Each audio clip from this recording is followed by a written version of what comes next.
Živijo, moje ime je Robert Lisac in na tem kanalu se pogovarjamo, kako biti varen, fit in pripravljen kot moderni samuraji. Danes bi vam rad predstavil knjigo Prepared od Mike Gloverja, pravkar sem jo prebral do konca. Mike Glover je Američan, ki je bil pri zelenih beretkah, a se tako reče, Green Berets, saj veste, kaj mislim. Je odslužil svoje, bil je snajperist in potem pač je to znanje, ki ga je dobil na vseh teh misijah in vseh teh svojih nalogah, ki jih je opravljal, je želel prenesti potem na civilno prebivalstvo, kar je v bistvu zelo zanimiv podvig, ker potem pač moraš videti, kje ti civilisti so, kaj znajo, kaj jih zanima, kaj jih ne zanima in kaj jim lahko ali pa tudi sme sploh predati. No, pa se vrnimo k tej knjigci. V knjigi, seveda je napisana v angleščini, fajn bi bilo, če bi mi imeli kaj takega v slovenščini. Zdaj, za koga je ta knjiga? Tu piše Manual for Surviving Worst Case Scenarios, torej priročnik za, da lahko preživimo najslabše možne scenarije. Po mojem mnenju je knjiga primerna predvsem za tiste, ki začenjajo stopati po tej poti, da bi postali pač malo bolj, kako bi temu sploh rekli. Američani temu pravijo hard to kill, torej, da te težje ubijajo, da postaneš bolj samozadosten, bolj žilav, trdovraten. Potem je ta knjiga super, ker ponuja tak vpogled v določena področja, ki jih je lahko izgradimo. No pa poglejmo malce noter. Tu govori o načinu razmišljanja v prvem poglavju, kakšen mora biti, torej, da postanemo bolj žilavi. In če povzamem celotno prvo poglavje, je v bistvu centralna izjava vsega tega, da če hočemo postati bolj žilavi, si moramo zadajati tudi take naloge, ki so težke, ki terjajo veliko od nas, zato da pač jih opravimo in na osnovi tega postanemo tudi bolj samozavestni, tudi bolj žilavi, da vidimo, da zmoremo, ker to je ena stvar, ki jo treba trenirati. To ni kar nekaj, kar pač imamo.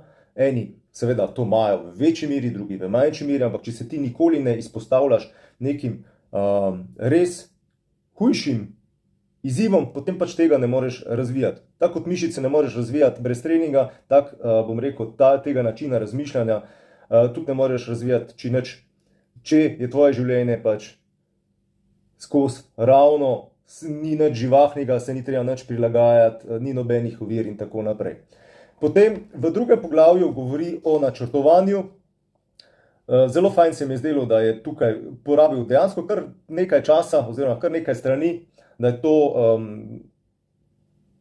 to tematiko osvetljiv, kajti dostikrat imamo plan A in potem, ko plan A ne funkcionira, je dostikrat lahko tisti čas, ko bi ga porabili, da bi osnovali plan B ali pa C ali pa Č in tako naprej, je tisti čas veliko predragocen ali pa lahko stane življenje, mislim naše življenje, življenje naših dragih ali pa koga drugega, ali pa pač v tem časovnem oknu se potem lahko zgodi veliko slabih stvari, če nimamo že plan B, če ta ni že pripravljen. Torej, splača se ne samo razmisliti o planu A, ampak tudi že B, C, D, kajti če se potem zgodi, da plan A ne gre skozi, da lahko preklopimo na plan B in je ta že pripravljen in ne izgubljamo časa z planiranjem, ampak z reševanjem dane situacije. Ta poanta se mi je zdela zelo dobra. No, potem govori tudi o zavedanju okolice, torej situational awareness, tudi kakšen je postopek, to se mi je zdelo zelo zanimivo,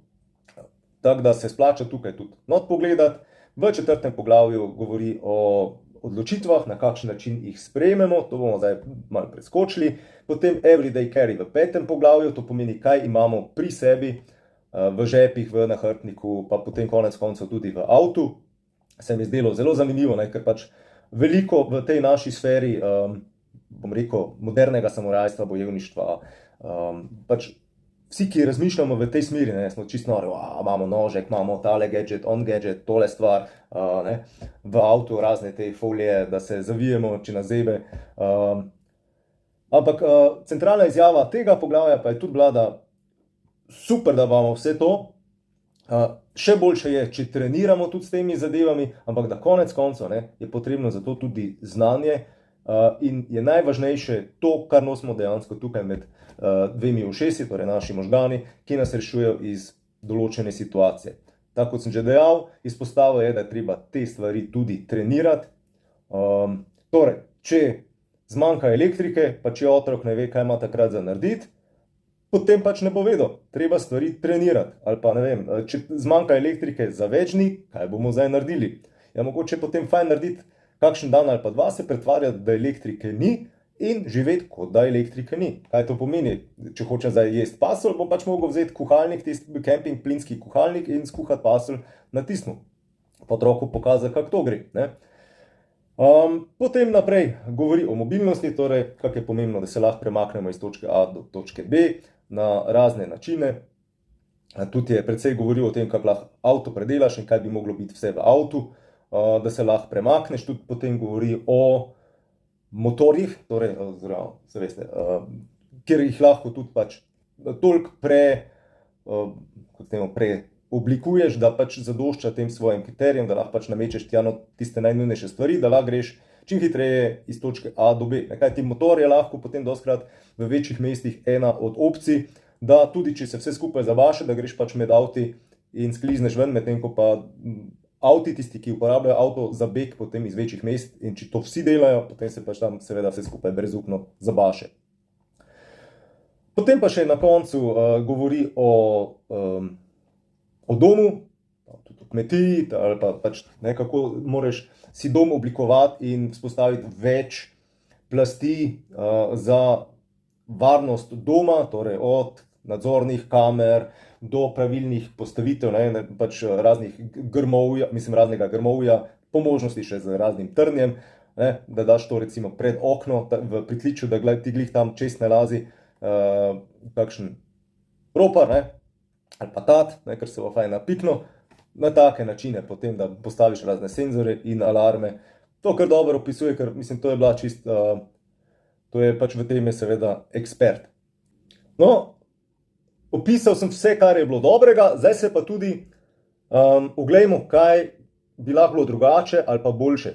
Seveda gre tukaj za čist moje mnenje, še enkrat poudarjam, tip je zame res legenda, odličen je, ampak par stvari pač tudi iz čist pedagoškega vidika mi je manjkalo.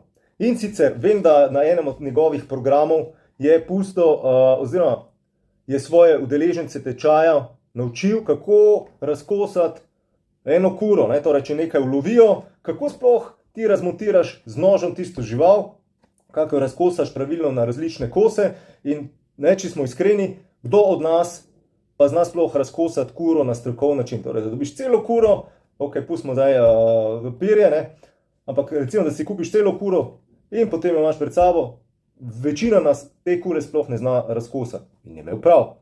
Naslednja stvar, ki sem naredil je, šel sem na YouTube, pogledal, kako se razkosa kuro, kupil sem celo kuro in smo jo razkosali in zdaj znamo razkosati kuro in zaradi tega smo zdaj boljši. Ker vsak lovec bi mogel itak znati razkosati neko žival in po mojem, če znaš eno razkosati, znaš potem pač obvladaš princip za vse ostale živali tudi, oziroma se pač še priučiš tisto, kar ti manjka. In to vrstnih primerov mi je v tej knjigi manjkalo, oziroma jih je bilo premalo. Vem, da daje ful dobre primere, recimo na njegovih YouTube videih, pa tudi je treba kar znati prisluhniti in izluščiti stvari med vrsticami, kar mi, Balkanci, seveda znamo, ker ne bi radi plačali stvari in potem zelo dobro poslušamo, da potem tisto, kar se da gratis posrkati, posrkamo gratis. Potem, kaj sem tudi pogrešal, vem, da človek ponuja pač, kot bivši vojak, ponuja znanja iz vojaške sfere, civilni sferi, kar se mi zdi ful posrečeno in tudi na nek način ne pretirava. Torej, ni mu cilj, da naredi iz civilistov vojaka. Cilj mu je, da naredi iz civilista takega rezistentnega, žilavega civilista, ki zna poskrbeti sam zase. Že zaradi tega podpiram tole knjigo. In velikokrat tudi v njegovih YouTube videih, pa na njegovih kanalih in v intervjujih izpostavlja, kako pomembna je skupnost, ali pa družina, oziroma predvsem skupnost, znotraj katere funkcioniraš. In problem je, ker enostavno sem prišel potem končno do tistega poglavja skupnosti in sem mislil, zdaj pa izpostavil, kako se to gradi, na kaj je treba paziti, tralala. Ampak ni bilo nič oprijemljivega. Vse sicer je zelo dobro argumentiral, zakaj je pomembna skupnost, ampak ni pa, se mi zdi, po mojem mnenju, povedal, evo, to dajte narediti. Dajte, ne vem, narediti to, zaradi tega, da pač se ta skupnost še bolj zbliža, seveda nekaj napotkov je dal. Ampak spet, dober primer, za katerega vem, da ga on prakticira, če se prav spominjam, je dostikrat povabil, recimo, v tisti lokalni skupnosti, kjer je deloval, je ljudi, ki so bili zainteresirani za to vrstne tematike, jih je enostavno povabil na kavo. Torej, večjo skupnost, kaj je tisto, ne vem, da zrihtaš čisto kavo, to je minimalni strošek. Par paketov kofeja, malo vode, malo cukra, malo mleka, ne vem, če vse skupaj 20-30 evrov, je to že zelo veliko. Torej, za 30 evrov ti dobiš folk na kup in se lahko ljudje začnejo pogovarjati ob kofeju. To se mi zdelo tak ful dobra ideja in ful dober način, kako vzpostaviti ali pa inicirati sploh en dialog v tej smeri in potem, da se tudi najdejo podobno misleči ljudje in se lahko med sabo povežejo. Recimo, to vrstne nasvete sem res pogrešal v tej knjigi. Tako da, to je to. Tako da, če bo napisal še drugo verzijo oziroma 2.0, torej da bo druga izdaja, bi si želel, da bi napisal več tovrstnih stvari, ali pa dodal čist praktične primere, kako se on tega loti, ker ima zelo veliko, zelo dobrih idej in včasih pač rabimo načrt delovanja, samo zato, da ga vidimo, kako to izvedejo drugi ljudje, zato da si ga lahko prilagodimo in uporabimo tudi sami. Evo. To je to. Fajn bi bilo seveda, če bi imeli Slovenci napisanega kaj takega v slovenščini. Edini, ki bi lahko kaj takega napisal, ali pa eden redkih, ki bi lahko kaj takega napisal, je seveda Bogdan Kladnik. Čakaj, tule imam eno njegovo knjigo, ta prvo že berem, Veliko prebujanje 2022-2023. Tam že načenja tudi kar za konkretnimi napotki, kaj je treba narediti. Nič nas ne sme presenetiti, to načelo je potem kar fajn obdelo. No in če bi napisal on kaj takega, bi bilo to fenomenalno za slovenski trg.